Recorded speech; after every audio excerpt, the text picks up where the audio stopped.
నిశ్చింతగా అప్పుడో ఇప్పుడో కొనుక్కునే వాళ్ళు వచ్చి మా ప్లాట్ ఉందా లేదా చూసుకుపోయేటువంటి పరిస్థితి ఉండే.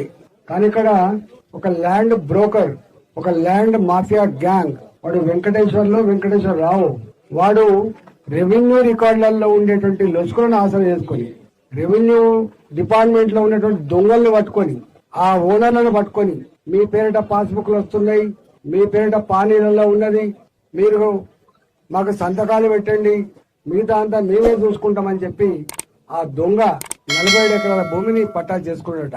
అప్పటి నుంచి వీళ్ళ కష్టాలు మొదలైనవి.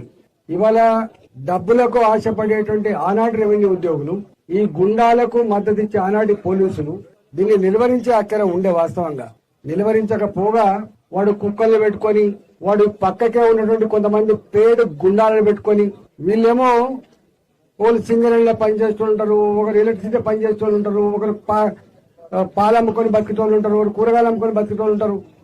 చిన్న చిన్న ఉద్యోగాలు చేసుకొని బతికేవాళ్ళు, చెట్టుకొకరుగా పుట్టకొకరుగా ఉన్నవాళ్ళు, ఐక్యత లేని వాళ్ళు, వాళ్ళని తిడితే కూడా మళ్ళీ తిట్టే శక్తి లేని వాళ్ళు, వాళ్ళని బెదిరించుడు, వాళ్ళను కొడతా అని చెప్పుడు, ఇవన్నీ జరిగిపోతే లాస్ట్ ఇయర్ నేను వచ్చిన. లాస్ట్ ఇయర్ ఇక్కడ జరుగుతుందంటే నేనే స్వయంగా ఇక్కడికి వచ్చిన.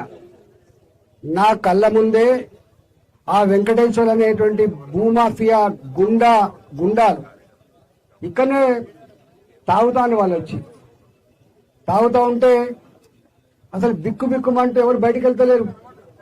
నేను ఎంపీని వచ్చినమ్మా అంటే కూడా, అయ్యా మీరు వచ్చిండ్రు, రాత్రిపూటనే వచ్చి మా ఇళ్లకు వచ్చి బెదిరించిపోయినరు, మీరు కనుక ఎంపీ గారికి టెంట్ వేసినా, ఎంపీ గారు మైక్ పెట్టి మాట్లాడినా, ఎంపీ గారి మీటింగ్ పోయినా, ఎంపీ గారు మిమ్మల్ని ఎవరు కాపలా కాయలేడు, మీ సంగతి చెప్తామని చెప్పి బెదిరించిందని చెప్పి చెప్పడమే కాకుండా నాకు చూపించేది ఒక ఇక్కడ ఉన్నారంటే ఆనాడు పోయి వాళ్ళ భర్తను పట్టినాం.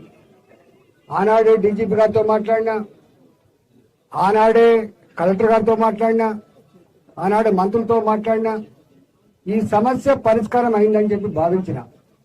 కానీ మళ్ళీ ఇవాళ ఎన్నోసార్లు పాపం రూపాయి జమ చేసుకొని అందరూ ఐక్యతగా కోర్టు మెట్లెక్కి న్యాయం కావాలని చెప్పి కోరితే అనేక సార్లు చెప్పింది, ఇక్కడ వ్యవసాయ భూమి లేదు, ఇది ముమ్మాటికి ఏకశిలా నగర్లో 2086 మందివి ప్లాట్లు తప్ప ఇవి వ్యవసాయ భూమి కాదని తేల్చి చెప్పినప్పటికి కూడా